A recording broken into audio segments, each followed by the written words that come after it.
नमस्कार किसान भाइयों, कास्ता ग्रोथ प्रोग्राम में आपका फिर से स्वागत है।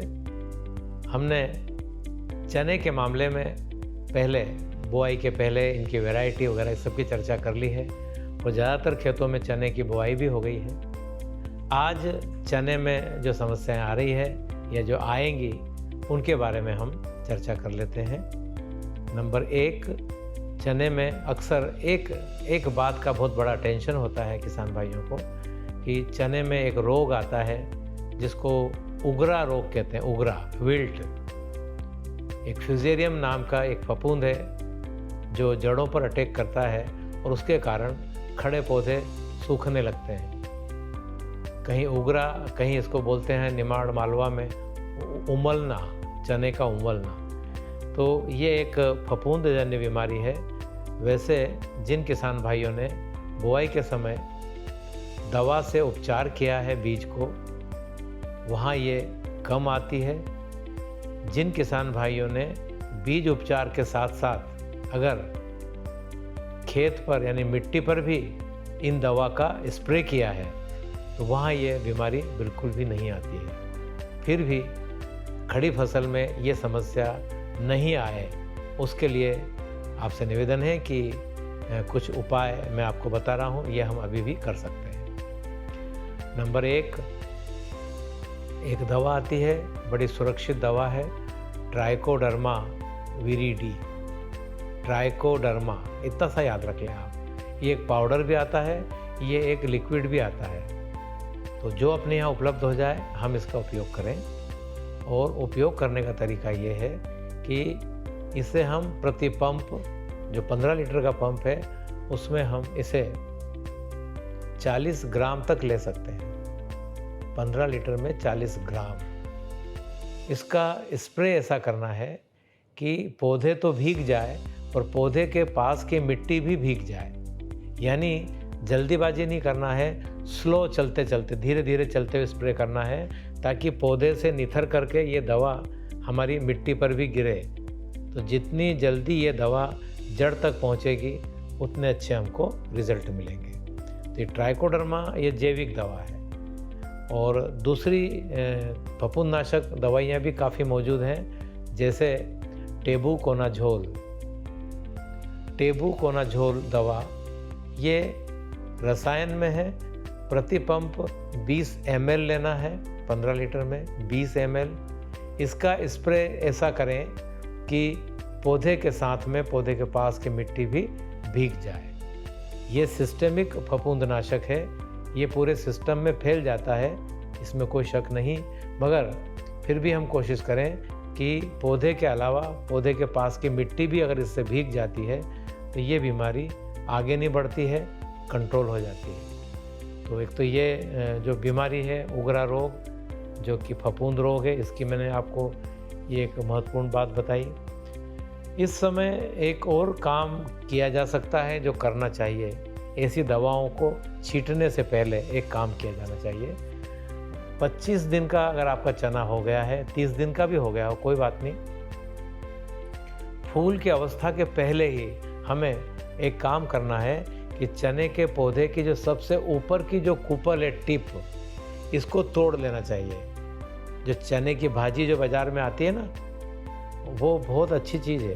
तो इस समय इसको तोड़ लेना चाहिए, मगर दवाइयाँ डालने से पहले ये काम करना पड़ेगा। इसको पूरे खेत की तोड़ाई कर दें। तो ये जो सब्जी है, जो हरी भाजी मिलेगी, ये खाने में तो बहुत स्वादिष्ट और बहुत ही काम की है। फुल ऑफ आयरन, बहुत ज़्यादा आयरन होता है। तो इसको हम खाएं घर में भी, और इसको हम इस समय अगर बाज़ार में बेचते भी हैं तो ये काफ़ी महंगी बिकती है, 30 रुपये 40 रुपये पाव शहरों में बिकती है। तो हम ये भी एक फ़ायदा मिल जाएगा हम किसान भाइयों को। और जो शौकिया किसान हैं, जो महिलाएं हैं, वो मैंने देखा है कि अक्सर इसको घर में सुखा करके स्टोर भी कर लेती है। वर्ष भर ये भाजी काम में आती है। बड़ी स्वादिष्ट भाजी है और ज़्यादातर परिवारों में इसको बहुत पसंद किया जाता है।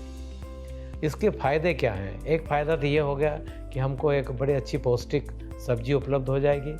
दूसरा बहुत बड़ा फ़ायदा ये है कि जब इस अवस्था में ऊपर की टिप जब टूट जाती है तो हमारे चने के जो पौधे हैं वो बहुत ज़्यादा ऊपर बढ़ने की बजाय उनमें ब्रांचिंग शुरू हो जाती है, शाखाएँ। और चने का ये कायदा है कि जितनी नई शाखाएँ निकलती है, जो नए पॉइंट्स है, उन्हीं के ऊपर फूल और फल भी आते हैं। तो अगर हमें पैदावार भी बढ़ाना है तो हमें इसकी खुटाई करना, इसको खुटाई भी बोलते हैं, इसकी तुड़ाई करना ज़रूरी है। ये ज़रूर कर लें आप। अभी एक तीसरा फ़ायदा और समझ में आया है। हमारे खेतों में चने में जो इल्ली आती है, हरी इल्ली, उस हरी इल्ली की जो माँ है, शायद ज़्यादातर किसान जानते भी होंगे, जो यह इल्लियों की जो माँ है वो है बटरफ्लाई, तितलियाँ। रंग बिरंगी जो तितलियाँ आती हैं हमारे यहाँ, पीली और धब्बेदार, ये सब जो तितलियाँ हैं, ये सब इल्ली की माँ है, इल्ली को पैदा करती है। तो ये 25 से 30 दिन की अवस्था में हमारे चने के पौधे के ये टिप के ऊपर, सबसे ऊपर जो कुपल है, यहाँ बहुत राजगरा का जो दाना होता है, खसखस का दाना, उससे भी छोटे अंडे रख के जाती है और इन्हीं अंडों में से इल्ली निकलती है और ये बारीक इल्ली उसके टिप्स को खा लेती है और ये बहुत नुकसान करती है। डालियाँ नीचे गिरती है, यहाँ तक कि जब उसके अंदर फलियाँ आ जाती है चने के अंदर, वो उस समय भी ये इल्लियाँ अंदर घुस करके हमारी फसल का नुकसान करती हैं। अगर हमने ये टिप्स तोड़ दिए हैं 25 से 30 दिन की अवस्था में, तो आपने जो अंडे रखे गए थे उस मादा के द्वारा, वो अंडे भी आपने सब्जी के साथ में तोड़ करके खेत से विदा कर दिए हैं। तो अब वहाँ इल्ली के अंडे ही नहीं बचे तो इल्ली कहाँ से आएगी?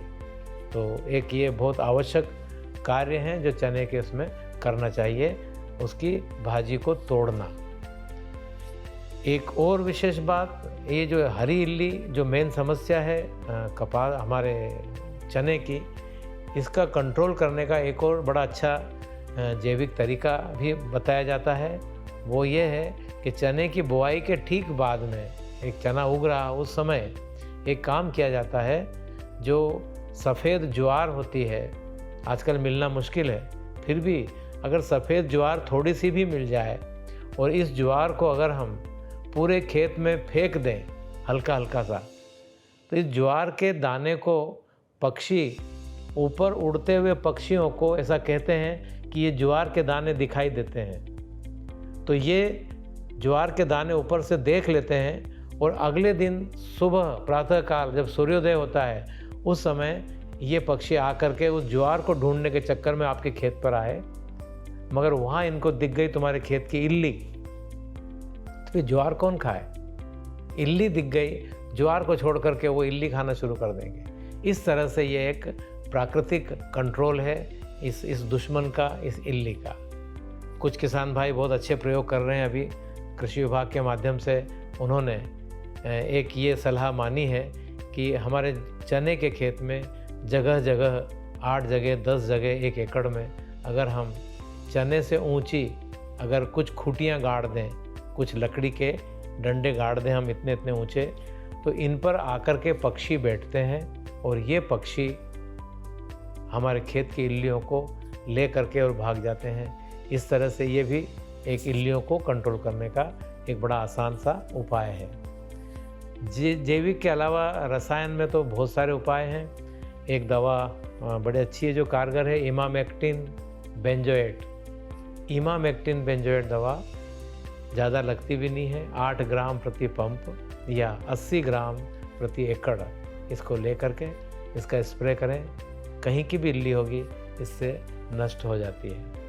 तो चने में कुछ जो आवश्यक बातें थी वो इस समय मैंने बताई जो इस तरह की हैं।